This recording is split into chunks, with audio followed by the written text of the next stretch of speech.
Hi, my name is Brad Walker, and I am here to talk about some of the things that I have written about on Disc Golf Review about snap. We've been talking about snap being one of the most elusive things about throwing a disc. In particular, it's like this magical mystery thing that happens. A lot of people don't know exactly what happens because it's happening so fast that it's one of those things that people talk about, like some people just have it and some people don't have it. Well, I've always been fascinated with that fact that everybody can talk about body positions and pull lines and weight shift and et cetera, et cetera, et cetera. But whenever it comes down to snap, they say, well, then you just snap it. And you go, okay, well, how did you do that? And just about nobody explains actually what is going on as the disc comes out. The most important part of the throw is actually the exit portion of the throw. There's a lot of emphasis in disc throwing put on the what I call the inward pull, which is this part of the pull, like pulling the motor, pulling. There's lots of guys who pull really hard here, and then it just kind of slow down here. Snap throwers are just the opposite. They actually start out slow and pick up speed and reach an apex and actually accelerate the disc out of their hand.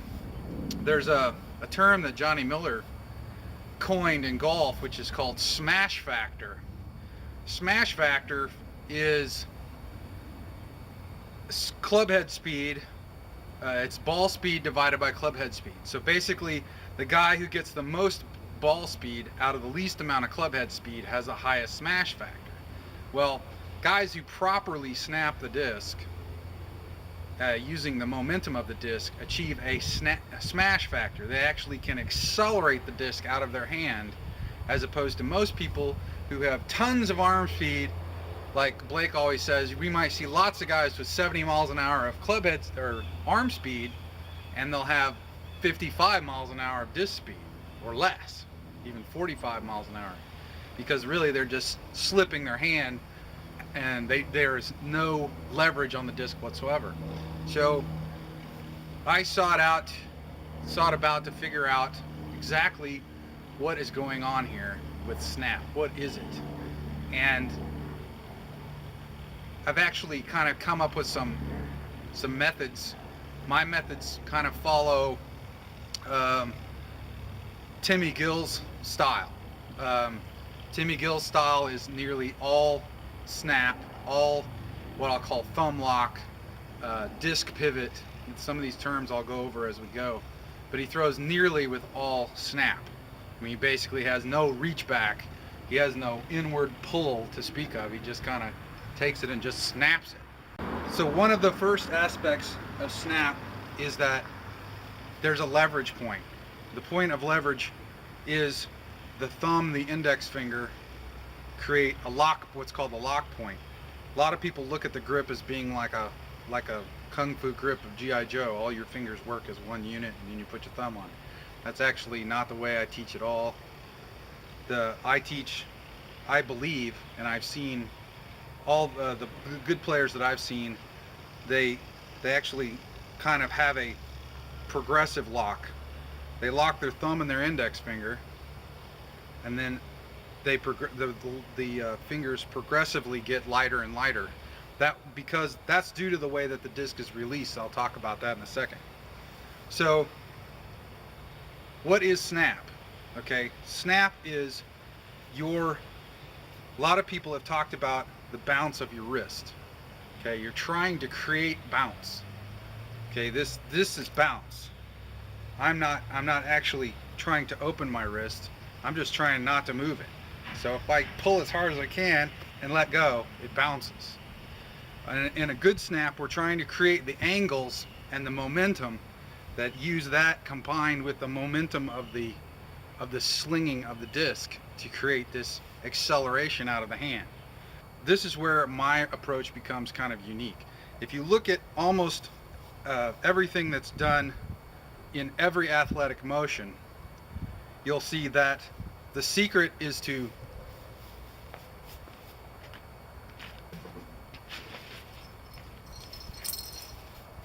The secret, this is a golf club by the way, the secret is to move the handle into the hitting zone, in front of the hitting zone, and then release the head. You'll see that, go look at old films of Ted Williams. He would drop the handle way where the handle literally was like pointing at the ball until the last second, and then whack! Everything would come through really fast. Well, a good snap is really no different, except that our object is circular. And for a moment, I want you to think about it as not being circular.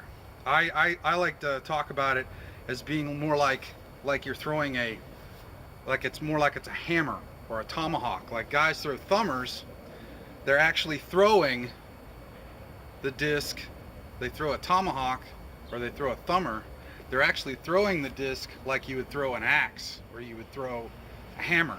I made the point on my first video that the Germans during World War II, they actually took their hand grenade and they found if they attached a piece of broom handle to it, that the average guy could throw it a hell of a lot further because he could get leverage on it. So instead of throwing it like a baseball, they were throwing it like a tomahawk. Well, it's the same thing with a disc, it's just that you don't see it. I basically divide the disc into two halves. So you have the side that you hold and the side that you're slinging, the other half, the other side of the weight.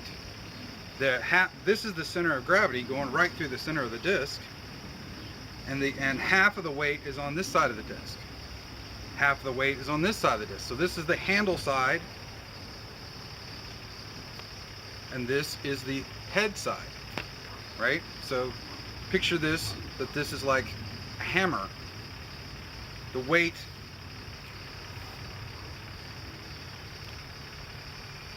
you're putting your thumb here, but the weight's actually right here. Just get that in our mind. So I'm grabbing it right here with my lock, but I'm throwing this portion of the disc. This is the part that I'm throwing. This is the thing that creates the tremendous violent force that you see among good players. You actually see them, they're actually doing the exact same thing. They're bringing the handle in, out, in, up until the last second, and then release the head. It's the exact same premise that you have in every other athletic endeavor. So you have the exact same thing when you throw a flick. You see guys who are throwing, they're actually throwing the outside part of the disc. They're getting this kind of motion. Now that you understand the premise of what I'm talking about, you're actually holding at basically the end of the handle, and we're throwing the head of the hammer. So we're throwing this part. Now this is if you want to achieve maximum distance and maximum leverage, you would throw the weight the furthest away from your hand. And you're trying to create a situation that's no different than any other athletic sport. You're trying to bring the handle in to the very last second, and then the head releases. Okay, so you ask yourself, okay, so that's how it works. How do you do that? Well, you have a few parts to it, which is, the first part is what I call the inward pull, which you need to have a certain amount of momentum establishing the disc, moving it forward. So it needs to have the center of the disc, the whole disc needs to have a certain amount of momentum as it works forward across your chest, so that it can start to move into what we call the power zone, which is that zone that's very close to your chest. You're pulling very hard and rotating open, and as you do, the disc has momentum. It's trying to move forward, it's moving forward. Your wrist starts to bend back, but I'm not bending it back. I'm actually trying to hold it straight. But the momentum of moving forward is actually going to bend it back, and then I'm going to take the other side of the disc and throw it out as hard as I possibly can. And then you see a release that looks more like bang, bang, bang. Bang, bang, bang. Doesn't look like bloop. This is a slip, what we call a slip. Basically, where you just pop, your hand pop. What we're wanting to see is a pivot. I call it the disc pivot. So looking like if I was throwing straight at the ground, it would be whack. And that's how you see these guys with the wrist extension past impact. That's how you see whack, right? So the harder you do that, the harder it snaps. The funny thing is, not all discs like to be snapped that hard. Some discs, you can actually, with the way I throw, I actually kind of decide, like on some discs, like putters, I actually throw more around the center. So instead of slinging the furthest point, I sling more of the center, so I get more of a spinny throw. The head doesn't swing around as much, my wrist doesn't open up as much, the nose. The more you swing the nose around, the more nose down the disc is. The more you get through the bat, the handle, the more the handle gets through, the head gets through, the more nose down it will start. A lot of putters and what have you do much better if you kind of end up, you actually throw more of what I call a spin throw. So if you're working your hand around the nose of the disc, working your hand, we're going to use the clock system, which is, that's 12 o'clock, this is 9 o'clock, 3 o'clock. So your hand ends up being at 9 o'clock on the inward pull. It stays at 9 o'clock, 9 o'clock. Now it starts to work around, and as it works around, you reach a point that I call the apex. This is the point where you can no longer move forward. You run out of arm, is what I call it. And you have to, your wrist begins to open up, your shoulders are opening. So now the inward pull is not straight anymore, it starts to curve around, and that's how you end up with a rotary finish. As you start to rotate, that's what allows you to create this angle to sling the head open. And it's all done in a straight line. That's the funny thing. All of this is basically to throw that head right down the line. This is not like inward, outward. There's no curves anywhere, really. It's all nice and straight. It's just that you're kind of working your way around the nose of the disc. In a hard snap, I actually push the disc up into my arm as hard as I can, as I try to get a little momentum coming in, so I can pop. And I'm not opening my wrist, it just does that. I'm actually pulling around as hard as I can, but it will fly out simply by the momentum of the disc. That I use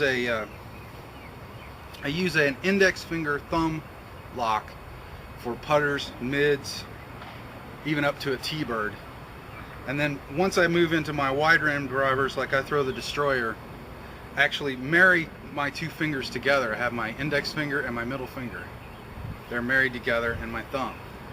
So now I'm locking those two fingers together, because I found I simply cannot get enough lock on the wide rims with one finger. So once I married those two together, I'm actually pushing up with two fingers, pushing down on the dome, and I have a very significant grip with those two fingers. The other two fingers are simply there for more for guidance, and they do help grip the disc, but to a certain extent they have to release. Your pinky and ring finger do have to release. They have to, when you start to, like I said, like I'll show, like if I was throwing the disc straight at the ground, so if they're over here at 9 o'clock, you actually end up in a position like that. That would be the release. And you can find that also part of it is where you add the strength of your thumb lock. As you come around the nose, you can actually throw the handle, what I call, the base of the handle, actually throwing it harder and harder. Ken Climo showed that, actually. He talked about that one time. He said, it's out, out, out, out, bam, just like you drove a nail with a hammer. He said the exact same thing. The wider the rim of the driver, if I cut this driver in half, look at the rim here and look at the rim here. Okay, there's a great deal more. This basically has a much heavier swing weight, I would say. If I'm holding it here, there's more plastic on the edge of this disc than there is on the edge of say a rock, between a rock and a destroyer. There's a lot, so that creates a higher moment of inertia. What I've found is, from the little bit of testing that I've done, is that putters go faster out of your hand than anything. So you can get, it's a combination of grip, and I also believe it's a combination of the swing weight.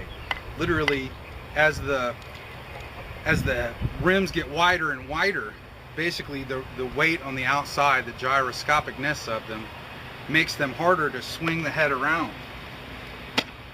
So if I'm swinging the head around and this part of the disc is heavier, the outside part, basically the head is getting heavier and heavier and heavier.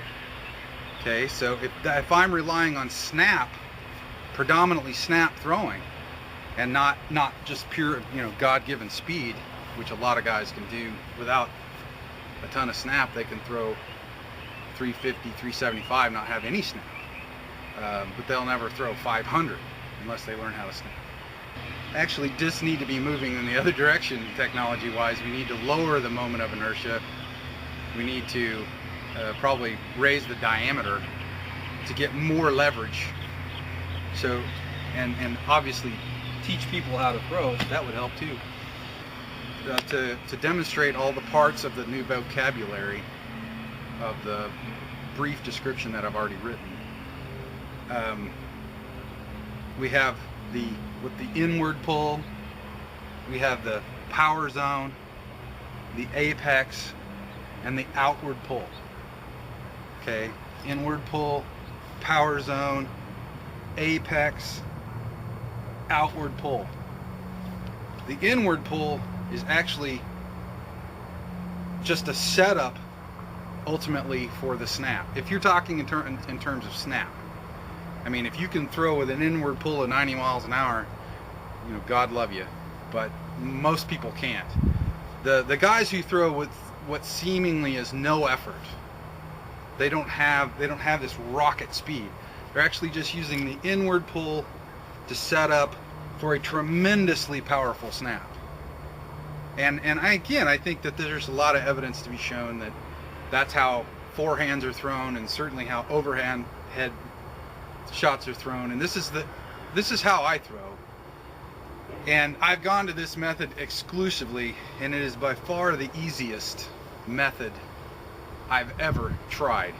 Another thing that's really great about once you learn to throw the other side of the disc. So now we're throwing the head of the hammer. So as your hand works around, I'm gonna throw like I'm throwing a hyzer so you can see. But as your hand works around the nose, you could throw that with pure throw. It worked perfectly around my hand and left my hand. Or if I wanted to throw an extreme hyzer, for example, I could sling the head underneath my plane. Right? So I throw the head out. What that does is create a nose down hyzer. You see these guys that can throw a cut hyzer that goes out, and they don't even need a stable disc, and it goes out and it cuts in, really long throw. Conversely, if you wanted to throw, if you see the guys who throw the big distance anhyzer, they're all putting a monster pivot. They're throwing the head out so they can get the nose down. So as they throw out, to get height, they actually have to throw the back of the disc up to get the nose down into the turn. The more you do that, the more the disc pivots, and you snap the other side and accelerate out of the throw. You cannot throw a powerful anhyzer and finish it with your wrist closed. I mean, I see so many people that are literally, they're here, the disc is gone, their wrist never did anything. So the throwing the other side of the disc, all of a sudden you can throw shots you never could throw before, because you can kind of make torques, and you can like change your plane and go above your plane and below your plane with your sling.